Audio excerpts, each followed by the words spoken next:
Okay.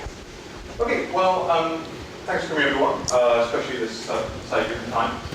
It's my pleasure to welcome Hume Feldman back to CITA. Hume was in one of the first waves of CITA postdocs many years ago now, I guess. Since then, he's done stints at Michigan and Princeton, and now Kansas, where he's edited from. So, get started. Thank you, Richard. Thanks for coming. Before I start, I just want to mention one thing that has nothing to do with physics, but has a lot to do with my stay in CITA in Toronto. The best thing that I did while in Toronto, while being here at CITA, is this person behind there. My daughter, Timia, and her significant other, Zalika, and they came to see my talk, so I'm really proud of having all of you and them here. So, okay, back to what we're doing. So what I'm going to talk about is something that I actually started here, so I thought that's kind of a good thing to talk about when I talk to Dick about coming here. And when I talk about here the convergence, and the funny thing that happened is the idea is that when you look at bulk flows, when you look at how volumes move relative to the cosmic microwave background radiation, obviously, when the volume is large enough, the relative velocity of the volume and the microwave background radiation rest frame should be 0. And where it happens exactly, we don't know, and that's what I'm talking about when I talk about convergence. It's a difficult thing, it's a difficult scale to pin down because that's exactly the scale that we don't really know much about. We know a lot about larger scales from cosmic microwave background radiation, BAOs, all kinds of ways. And we know things about smaller scales from redshift surveys and stuff like that. But this kind of scale, 200 megaparsec-ish scales, is probably the scale that we know least about in cosmology. And the reason for that is because the only way to probe these scales is really with velocity fields, and velocity fields suck. Because what you have to do is measure distances to galaxies, and we don't know how to do that very well. We know how to measure their velocity, but we don't know how to measure their distances. Okay, so this is a series of papers that I wrote in the last 5 years or so, although, as I said, I started working on this field when I was at CITA, early 90s, late 80s of last century. But recently, I started working on it again, and I will kind of report on that. So first of all, let me give you a little bit of a history lesson, and it's a cautionary one. So in 1975, Rubin and Ford came up with a bunch of galaxies up to about this kind of distance, 10,000 kilometers a second. And they found that this volume that is defined by these galaxies is moving relative to the microwave background at some velocity, really large velocity. The way that the community treated that was with a big laugh. That is ridiculous. There are no velocities like that in these kinds of scales. And actually, Vera Rubin lost her telescope privileges for a while because of this observation, because of this paper, because they said she's just abusing her time on the telescope. And people like that should not get telescope time. 6 months later, we actually found that velocities on these scales exist. And nobody can fight this kind of picture here. A perfect dipole in the sky with magnitude of about the same as this one. Different direction, but when it comes to magnitude. So people stopped laughing and gave Vera Rubin back her telescope privileges. And that's a good thing, because she did some quite remarkable things after 1975. She did some remarkable things before that also, but okay, so that kind of started the whole trend. So people started looking at these things. So the Seven Samurais came up with another kind of thing and came up with this idea that if you have these kinds of velocities, you have to have an attractor, because what it is it's a potential flow. So they have a great attractor. 1993, Lau and Postman came up with this thing. And actually, this is the paper. They came here, Postman came here while I was here in CITA and talked about that. And that kind of prompted me to look into this thing. And they came up with an enormous velocity, more or less to the same direction, strangely enough, to the Rubin and Ford. And that is an enormous attractor, although they didn't name it that way. But that's obviously what you would go from here. And then at the same time, Rees, Press, and Kirshner came up with using supernova type 1a and showed that there's no attractor. So this was a problem. And that's what kind of prompted me and other people to get into this field. So this was the state of affairs by the late 20th century. Lots of velocities to all kinds of directions. Here's another way of looking at it. We're all over the map. And nobody really understood why it is that when people go and measure these things, which in some way seems kind of reasonably trivial, they get completely different results. What's going on? So why is it that the results are all over the place? Well, first of all, it's because measuring distances, as I said, and because of that peculiar velocities, is difficult. But there are other, even more fundamental reasons. Basically, in general, in large-scale observations, we look for a diagnostic that probes the underlying quantity. And specifically here, to find a velocity moment is actually the power spectrum of density fluctuations times some kind of a window function. So you convolve these two things together.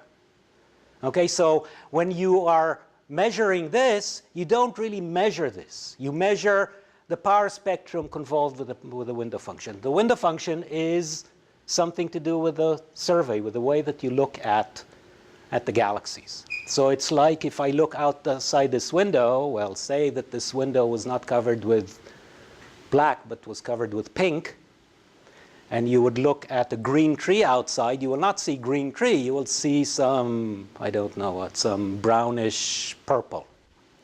Okay, but you want the green, you want the color of the tree, exactly the same thing. What we want is the power spectrum or the velocity, but it's being filtered by some kind of a window function. So here is a pictorial representation. So we have power spectrum. We don't maybe know exactly what it is, but we have a pretty good idea what the power spectrum is.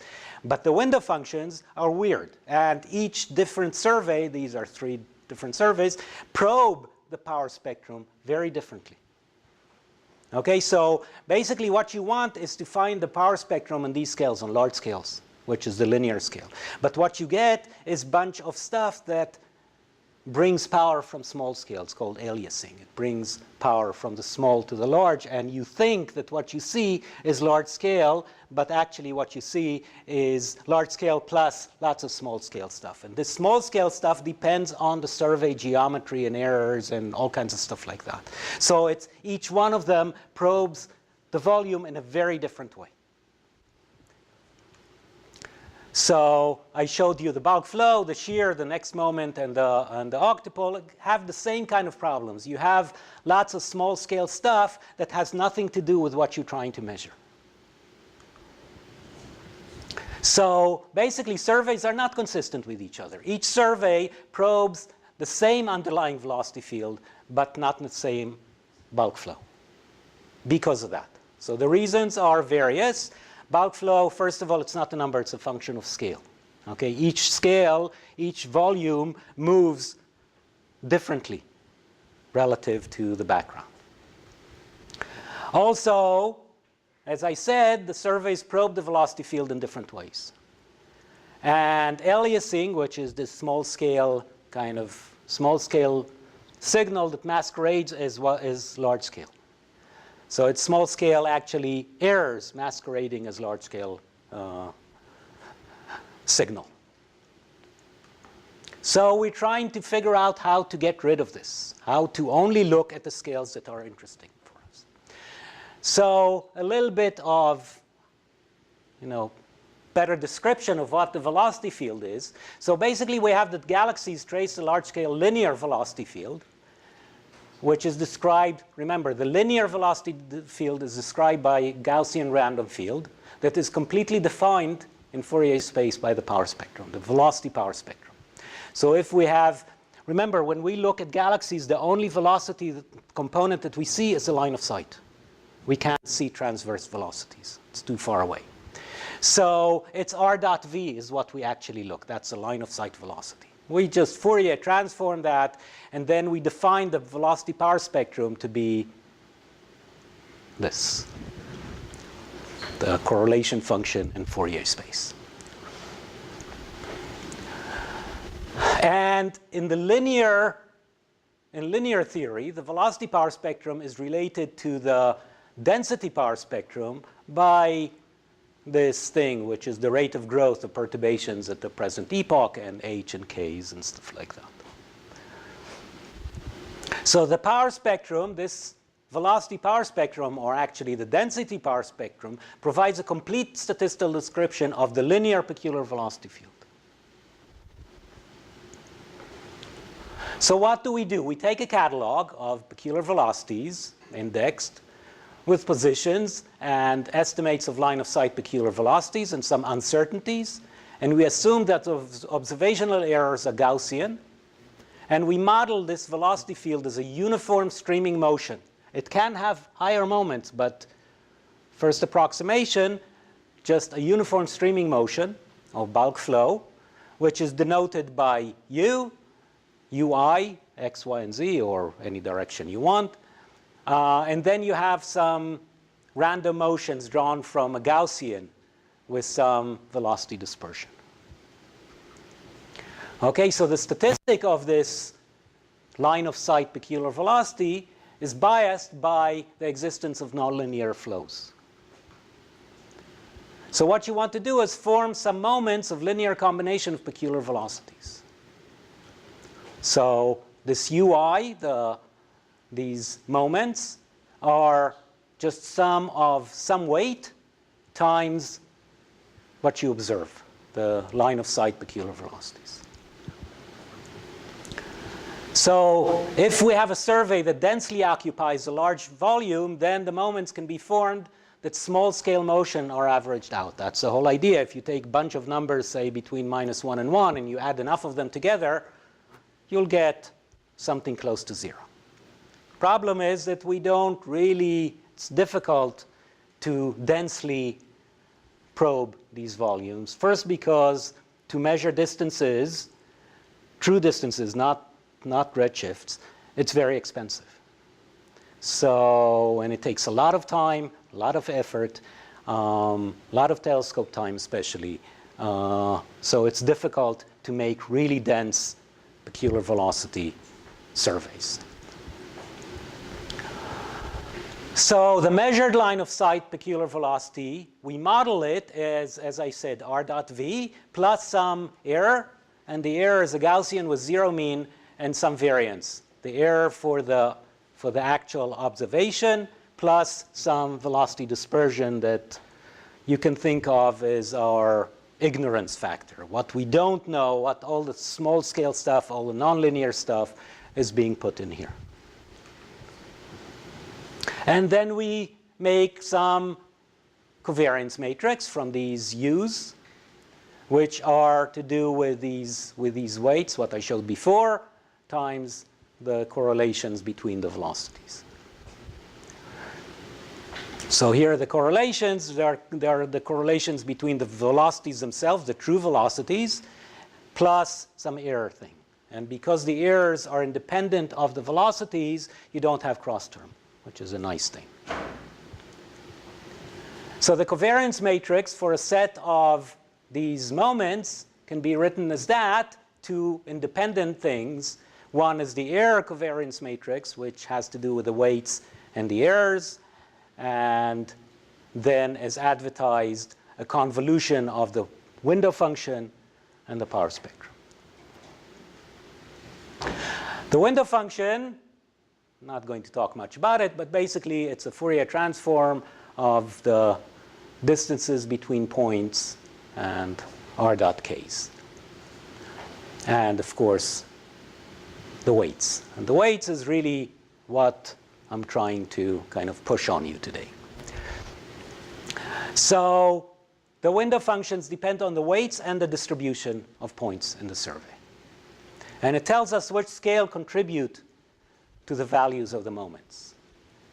So what we want to do is estimate the bulk flow. So let me give you two examples. The usual example, which people have been doing since the 80s, we estimate the bulk flow. We try to minimize it, so do kind of maximum likelihood thing, such that we estimate it as accurately as possible. So we try to minimize the errors in the estimation of the bulk flow. It's called maximum likelihood estimate, MLE. Nick Kaiser, when he was here, came up with it first. And again, I'm not going to deal too much with the details, but basically you come up with the window with a weight that minimizes the error of the bulk flow. So the weights depend on the spatial distribution and on the errors. Since the distribution and the errors are survey dependent, every survey has different points and different error distributions. So this thing basically depends on the survey itself. So it's in some way parochial. It's very local. It's the survey dependent kind of quantity. So when you calculate the bulk flow, you calculate the bulk flow of a particular survey. You don't calculate the bulk flow of this volume, but of this distribution inside the volume. Another example is to estimate the bulk flow as a function of scale. So let's consider some ideal survey. So very large number of points, isotropic distribution, and a Gaussian falloff, where I have this thing Rg, which is the parameter, the scale of the way I'm going to talk about this. Okay, so the bulk flow of this ideal survey, so it's capital U, is just 1 over the number times R dot S. Okay, because we have large number, it's isotropic, it really probes the volume really, really well. We don't really have to worry about specific kind of weights, or you can call the weights this type of thing, 1 over n.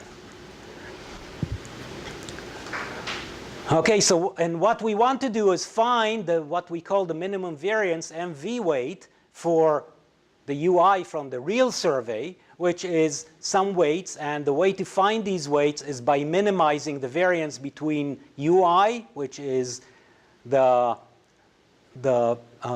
modes for the actual survey, to the ideal modes from this made-up survey that we have. So that provides a survey-independent Gaussian bulk flow of specific scale, this R sub g, that can be compared between surveys. So you actually probe the bulk flow of the volume itself. So the bulk flow moments depend on the scale and the distribution of the ideal survey, which we control. Unlike a real survey, which we have no control over. It's what you see is what you get type thing. So the way to think about the bulk flow is it represents the bulk motion of galaxies in the survey. The MLE estimates the bulk motion of specific survey galaxies, so specific distribution of galaxies. So it's a number. The MV moments estimates are the bulk motion of a Gaussian volume, parameterized by this R sub g, is traced by the survey of galaxies, so it's a function of scale of Rg. So I can just input Rg and find whatever it is that I'm looking for.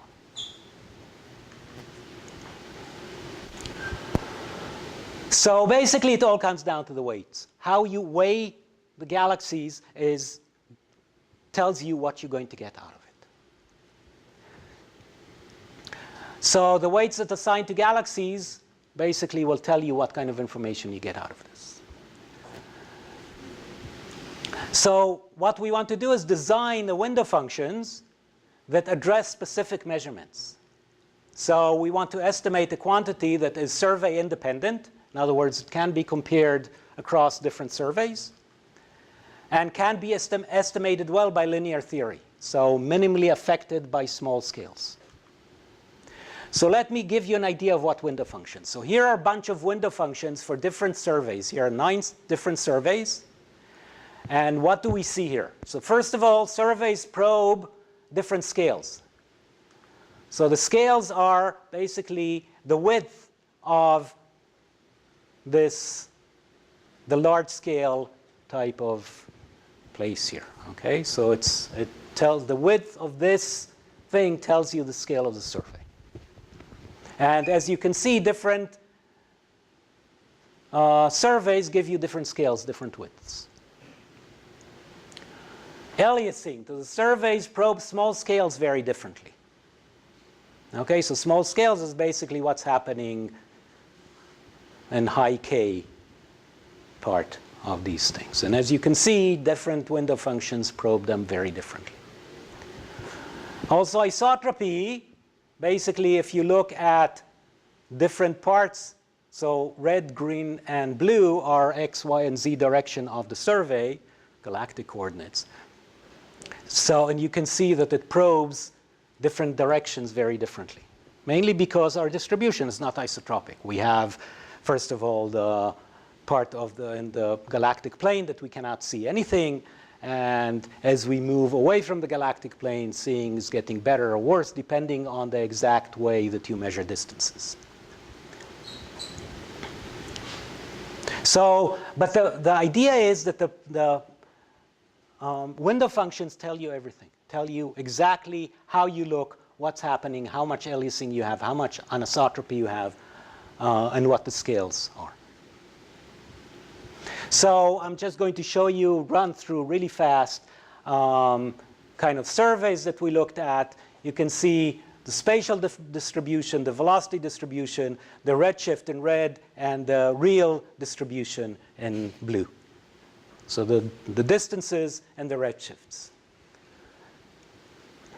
So different surveys, different number of points, very different ways of actually measuring distances.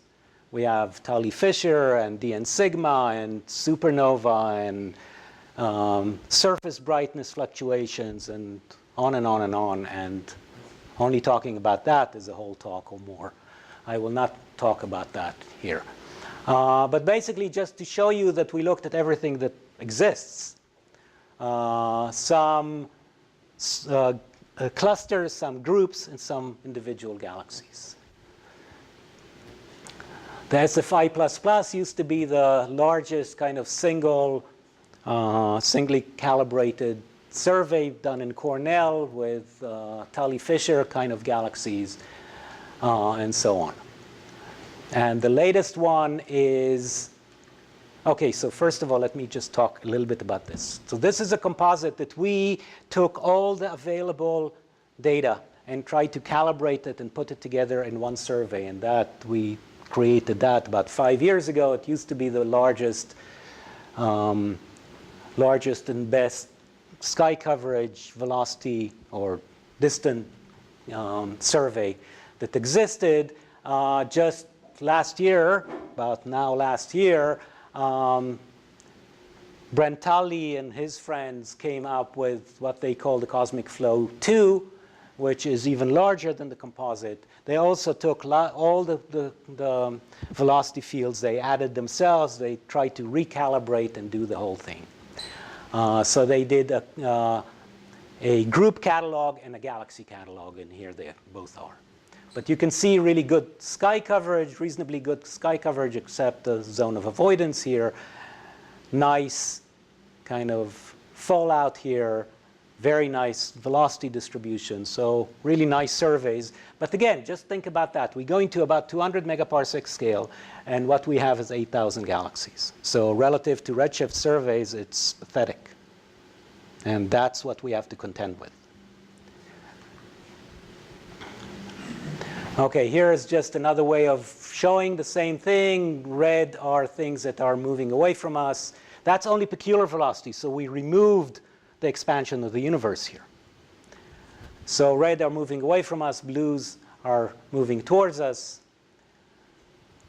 And then I just did exactly the same thing, but I put the weights of the galaxies. So these are the MLE weights, the maximum likelihood estimate weights, which basically try to minimize the errors. And these are the minimum variance weights. Here, what it tries to do is make this as isotropic and as Gaussian selection function as possible. So that's the way I choose the weights. So again, I showed you this picture before. Basically, the power spectrum convolved with a window function. So what happens if we can take these window functions and turn them into these window functions? So you see very little contribution from small scale, and most of what's happening is coming from large scales. And that's the idea here. So if we can compare these two, but we cannot compare these. Comparing these surveys is meaningless because they pick up so much power from small scales. Comparing these is easy because they pick up little power in small scales. So here I show basically a distribution of one of the catalogs. So this dotted line is the real distribution. Sorry, that's the MLE. So this is the distance times the weight of the distribution. So you can see that when I did this MLE, I looked at a very shallow survey. That's the survey. When I do the MV weight, which is this, I can look at any scale I want, and this specific one is about 50 megaparsec scales. And this is a Gaussian of a 50 megaparsec, so you can see that it follows exactly what I want. So here are the window functions for 15 megaparsec scale. Okay, so here is the MLE. That does not change with the scale. These are the MV, and that's the ideal one. So if I change the scale, you can see that the MV and ideal one changes the scale of the window function. So I pick up different scales when I look at different parameters.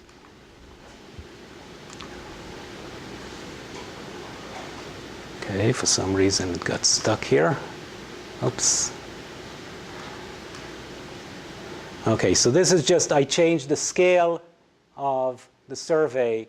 I changed the window function. I changed the window function. I changed what I look at. So in this minimum variance formalism, we chose a Gaussian distribution. It's possible to choose any distribution you want. Many people like top hat because it's the obvious thing. A top hat is just a thing that you pick up all galaxies within a certain radius. Okay, and that's it. There is a problem with the top hat is because you have such a sharp cutoff, you have really large ringing here. So the blue is the top hat. So first of all, it looks at scales differently. Top hat of 50 megaparsec is about the same as a Gaussian of 25. And it makes sense because the Gaussian extends forever and the top hat stops. So it's about a factor of 2. But the main thing is because of the sharp cutoff, when you move to Fourier transform, you get the ringing. So you pick up much more stuff from small scales because of the ringing. So top hat will not give you as accurate result. It will have some aliasing. Not as bad as before, but it will give you some aliasing.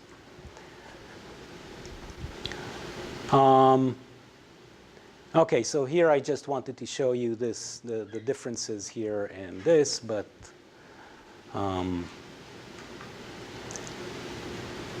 Okay, so we also try to do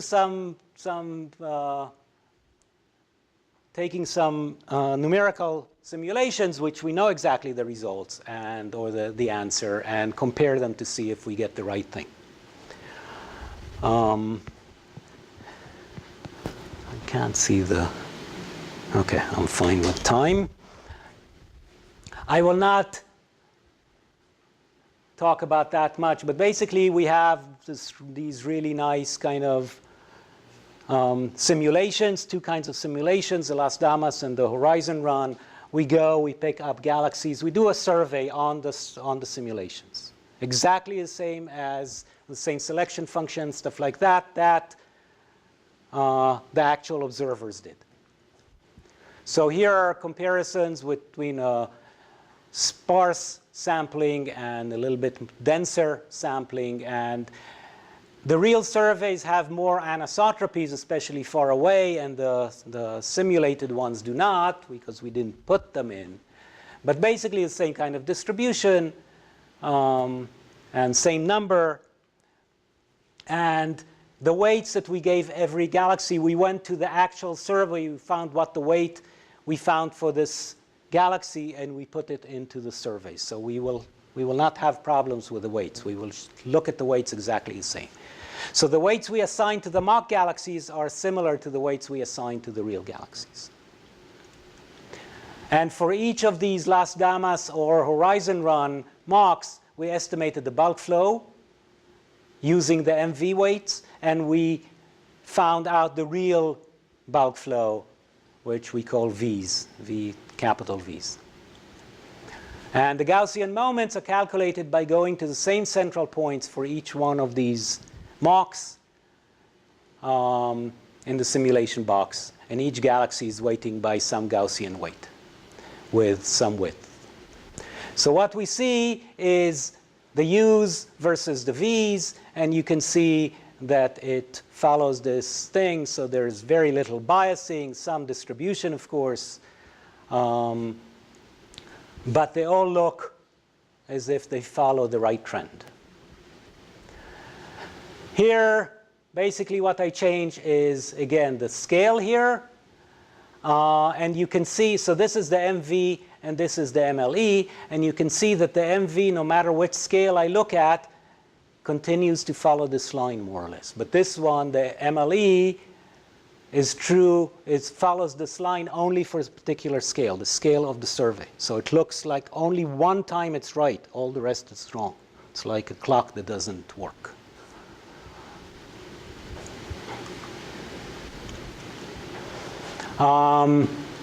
Here, comparison between the U's and the V's. Again, the distribution. And you can see that they have the same kind of distribution, Gaussian distribution.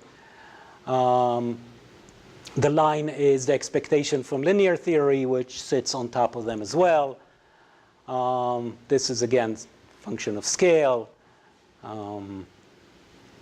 This is the difference between them. And you can see that the difference is centered at 0, so it's not biased, and it has a very narrow distribution. So in some way, it works.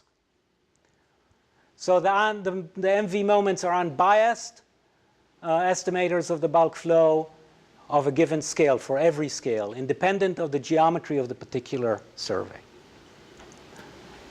So the bulk flow estimators are negligibly affected by non-linear, small-scale flows. Here are some results, and that's in some way the weird thing, and that is what we did not expect. What we wanted, remember, is convergence. In other words, that the velocity, the bulk flow, will be something and then will become smaller and smaller as you move to higher and higher thing until it becomes exactly what you would expect. And what we got actually is, this is the expectation for lambda CDM for WMAP 5, I believe, or something. And you can see that we are, depending on the exact survey, high above it, 2 to 3 sigma above. And mainly, it's all coming in the negative y direction. So it seems like there is a flow to the negative y direction, which is exactly what we came to prove doesn't exist. Nice thing about physics, takes you to places you didn't expect. So how many of those, I'm just trying to fix it, how many of those error bars are actually independent? Like, I'm just wondering. Yeah, no, here I believe I have an error bar every 2 megaparsec in scale, and actually it's about every 10 is independent. So yeah, no, yeah, you're right. I just wanted to put lots of points, and I was too bored to tell it, oh, only put error bars here, not there. So if we're reading like on that, there's 1 error bar every 10, something like that, where 3 sigma off at the far end, so that adds up to 12. That's right. That's right. And the thing about it is that all surveys gave us more or less the same thing with different error distributions, stuff like that, but all of them to the negative y direction, really high velocities, kind of 400 kilometers a second to the y direction velocity when you would expect less than 200.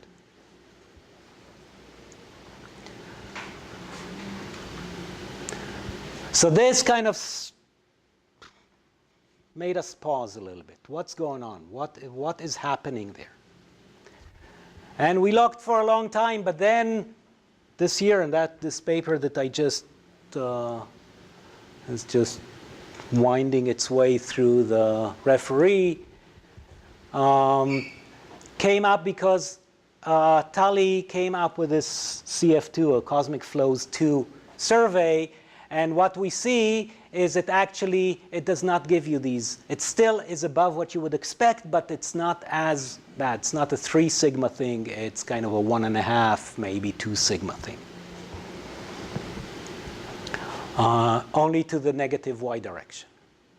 So to the total velocity is just about a little bit more than 1 sigma away from what you'd expect. No big deal. But this direction it's hard to say how significant it is. So first of all, I just want to show you kind of a little animation.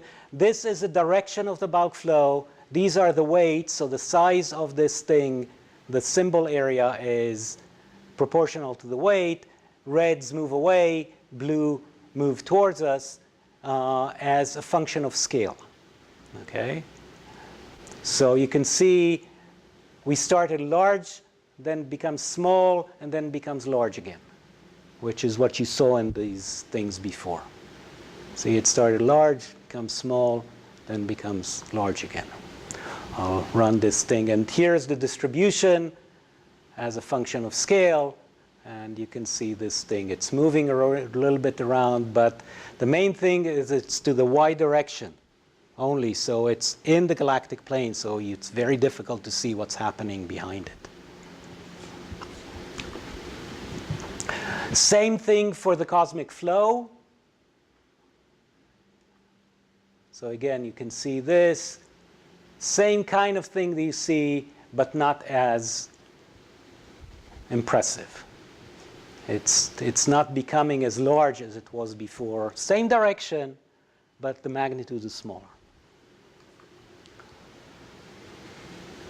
Oh, this is for the galaxies. Yeah, it's the same thing. Okay, so this is what I showed you before, but really here is what I want you to look at. So there is a big difference between the composite and the cosmic flow 2. Why? So first of all, we look at the window functions. The window functions are almost identical. So it's not because of window function. But if we look at the distances so there are about 2,400 galaxies that are the same galaxies in the composite survey and in the cosmic flow 2 survey. But as you can see, systematically, the distances in the cosmic flow are larger than the distances in the composite, systematically. Until about 30 megaparsec or 50 megaparsec, they're exactly the same, and then it moves away.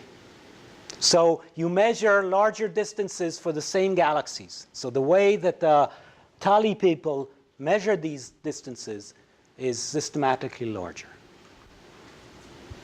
Systematically increasing distances to galaxies or groups reduces the positive peculiar velocities and increases the negative peculiar velocities.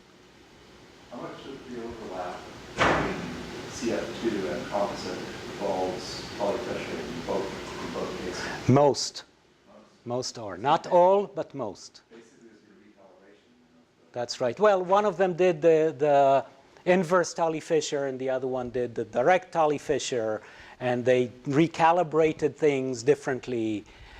Some people, a lot of these galaxies come from the SFI++ survey, which is the Cornell, Giovanelli and Haynes and Springob and Masters catalog that they did. And exactly how you measure the distances and how you calibrate the Tully-Fisher relationship depends on... Is this partly a matter of observing different bands? Yes, but that's part of it. But the main part is whether you measure, you do the direct Tully-Fisher or the inverse Tully-Fisher. Can you explain that? You can, it's a long and complicated mess, but basically in the Tully-Fisher you have these two parameters that you use one to calculate the other one, and which one you use to calculate the other one tells you if it's direct or inverse. Okay? And if you do it one way, you say, some people say that the direct is much better because the Malmquist biases are much less significant. The other one says that actually what you want to measure, I mean, the way to measure things is easier if you do the inverse. Okay, so it's 6 of one, half a dozen of the other. I do not really have a great feeling of which one is better.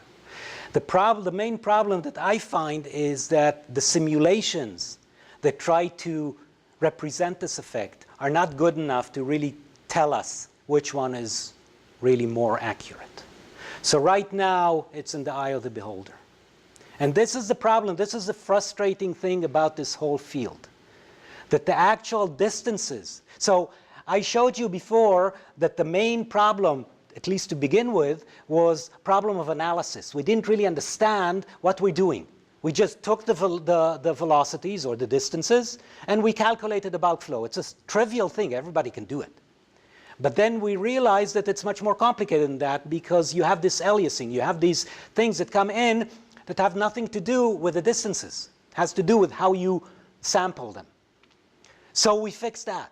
And now we're stuck with this, which is really the crux of the matter. This is it. How do you measure distances? I mean, you go in the middle of the ocean. You see a light. How far away is it? You tell me. If I tell you it's a 100-watt bulb light, I mean, you know exactly how far out. You count the photons, you know exactly how far away it is. But if you don't know what is, if you know that it's kind of maybe 50 or 200 or whatever, how do you measure distance? And this is the problem. And this is where we're stuck right now. Okay? So here we have this thing. So this is, again, it's systematic. If it was kind of just a scatter plot, it would have been much better. But it's not. Well, better depending on how you define better. But it would be easier because it will not introduce. But this is systematic. And systematic biases are, you know, the things that we're all scared of most, because we don't really know how to handle them. But here you have it. So if I look only at the group, actually I get very similar results. So it's not the groups, it's the individual galaxies that give me the problem. Here it is. Okay, so I try to do all kinds of things. So for instance, let's look only at the y direction, because that's the only direction that gives me a problem. So only at the negative y direction. And I look at, so I cut things into shells, distance shells, and I look at the contribution to the velocity field of these things for the composite and for the CF2.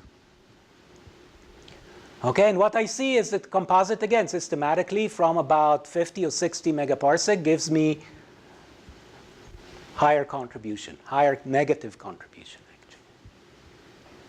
So the outer shells, and hence the whole volume, are moving in a coherent flow in which the inner shells somehow do not participate. There are no velocities here. It's kind of hard physically to imagine how that can happen. The inner part of the volume has to, in some way, have compensating relative motion to the outer part. So the inner part has to know, oh, the outer part is moving this way, so I have to move to the other direction so that I will not participate in this, which is kind of freaky. I can do even better and look at this contribution from the positive y and from the negative y direction. And the dominant y, the uy, the velocity contribution, comes from the positive y direction, with positive velocities from this part. Okay, here it is. The contribution from from this part is due to smaller excess of negative peculiar velocities. So the large velocities, negative velocities, originate from excess of positive velocities in the negative direction, which is a little bit. So systematically increasing the distances reduces the magnitude of ui, which is exactly what you see here. Okay, so this is the reason why we see such different results. Now, if we look at the composite only and not at the thing, but we can do exactly the same thing for the CF2. Basically, if you look at the bulk flow divided by the shear, you get a scale.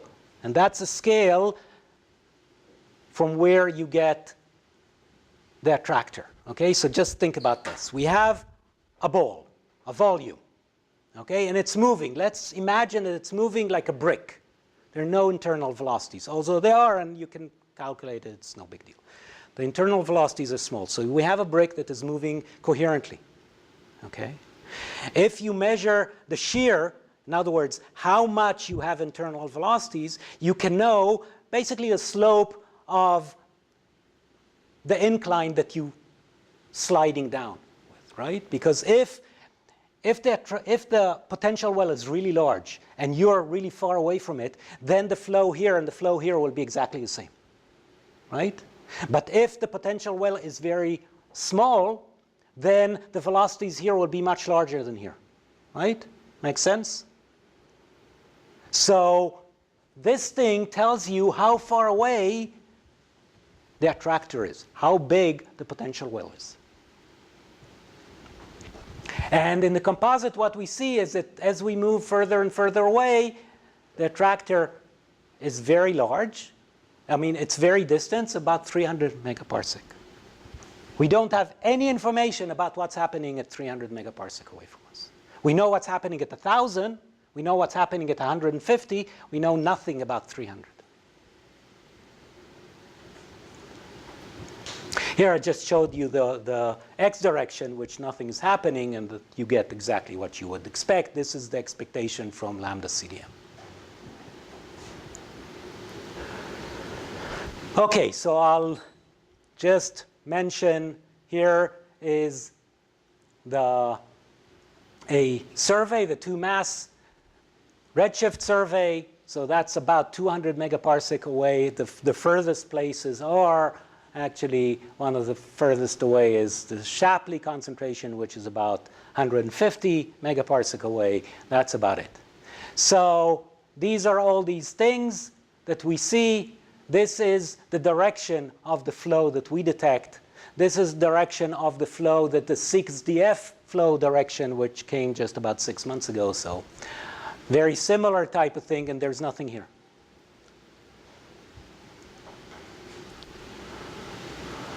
Other surveys from the LRG from the Sloan tells you that there is an excess large-scale power, but we don't really understand it very well. Here's another way of thinking about it. Here's some excess power here from these kind of surveys. Here is the best lambda CDM and all the data points that I could find from Max Tegmark. So the red is the power spectrum. All these points are different ways of measuring the power spectrum. Here you have excess because this is the nonlinear regime, so you have more power, nonlinear power here. But basically, this is a really nice line. But what happens if you actually add some power here, which will not really, and especially if you add just a little bit of power here, you will fit in all observations very well, and that will actually explain this thing. On the other hand, it will not be a lambda CDM power spectrum anymore. You'll have to have some excess power on very, very large scale, which is a little bit difficult to come up with a model of how to get that. Mathematically, it's easy, but physically, it's hard.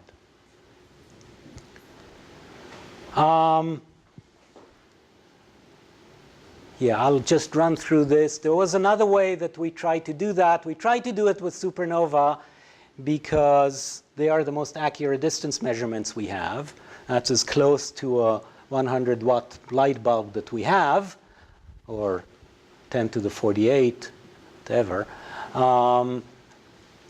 But there are not enough observations of these things close by.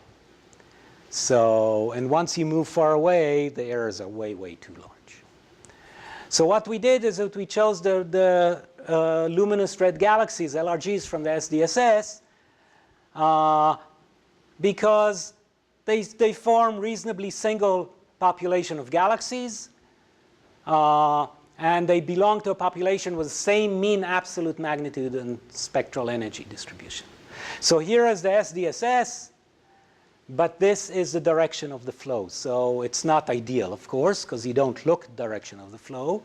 But it's more or less the same as what we would do is if we look at the microwave sky, this direction. We will have a residual of the signature of the flow, right? So that's what we try to do. I will go through it really fast because it's kind of late. But basically, we see some kind of a dipole in the sky. In most of these things, the dipole becomes smaller as you move out and actually disappears. So you can kind of estimate more or less the scale of this. And the scale is about 0.1 to 0.3 in Z, which is exactly the same scale as what we found when we did this bulk flow over shear thing, about 300 megaparsec. So it agrees with kind of a sub-horizon but large flow. But the uncertainties and systematic effects of the magnitude of the flow suggests here from the LRG, we don't really know. But it's just another kind of point. So where is it? Here is the local group, the great attractor, Shapley concentration. So the Shapley is about 150. Great attractor is about 60. H inverse megaparsec away from us. So what we need is something like that, very, very large, very, very far away. We don't see it. Anywhere we look, we don't see it. Is there any correlation between velocities and galactic extinction? And, sorry? Galactic extinction. No, actually, it's in the galactic plane. It's about 6 degrees to 10 degrees above the galactic plane, which is deep into the zone of avoidance. It's a place you don't want to look at. Right. So I mean, one could just look at the individual Hubble pressure distances or whatever and see deviations from Hubble flow. That's one of the things that we're looking at. It's just the most purely empirical thing. Exactly. And one of the possibilities is that what we're actually seeing is that the Hubble flow is not constant.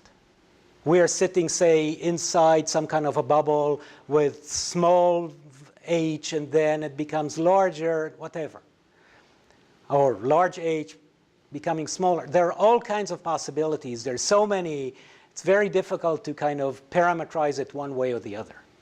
But we're trying to look at what are the possibilities. And also, the fact that it is hidden behind the galactic plane, is that a good thing or a bad thing? Is that something that we should be cautious about? And then if you think about it, no matter which direction it's going to be, you would say, oh, it's this direction. Maybe it's not so great, you know? So it's really hard for me to come up with a good, well, first of all, with a good idea of what to do about it. I report what I see. And in the beginning, I came to show that there are no velocities, and all of a sudden I see large velocities. And then I think, OK, here is a new catalog that is semi-independent of all the other ones and differently calibrated. I'll probably see the same thing, and I don't see the same thing. So I don't really know what to do with this, except the fact that it's interesting, and it's one of these things that, you know, keep you off the streets. That's the best I could say about all this stuff. You know? Okay, so what I hope I convinced you is that the MV method, which redesigns those survey window functions, minimizes the aliasing of small scale. So at least some of the problems that we had for decades are gone. It correctly predicts the bulk flow, and the linear theory correctly predicts the flow as well. Nonlinear small scale motion disappear in this kind of method, and we have direct control over the window functions, which allows us to compare things across surveys. But when we compare things across surveys and we do not agree, we know that there is something else that is going wrong. It's not our method of analyzing things. Okay, so if we look at all the surveys except the last one, the CF2, then we have disagreement with lambda CDM with WMAP parameters, or to 2 to 3 sigma, depending on the surveys. If we compare it with a CF2, then the thing drops to about 1 sigma. In other words, it agrees with lambda CDM. We may need more power in large scales, but the method agrees with lambda CDM parameters for small scales. And remember, velocities, the errors in the velocity is the error in the distance. Okay, so the error is proportional to the distance. So when you look at things close by, you have small errors. When you look at things far away, you have large errors. So maybe the errors just kill you on scales, these kinds of scales, although I always thought that we can go to 150 megaparsec and still get reasonable results. But one thing that I really want to leave you with is the Thwaites rule. Everything, no matter what you do with these surveys, and it's not only the distance surveys, it's always, you always weigh what you look at. Okay, and these weights determine the results, the effective scale, how parochial the measurement is, everything about it. You should always pay attention to weights, even if your particular method of analyzing things do not specifically calculate the weights are there. And one more thing, just because we can measure something accurately, that is with small error, doesn't mean that it's interesting or important. Just because we have a name for something like bulk flow or sigma 8 or something does not mean that when we say it, we mean the same thing as our friends do, even if they're in the same office. And just because we have a word to describe things, scales, for instance, we always use it properly. Thank you.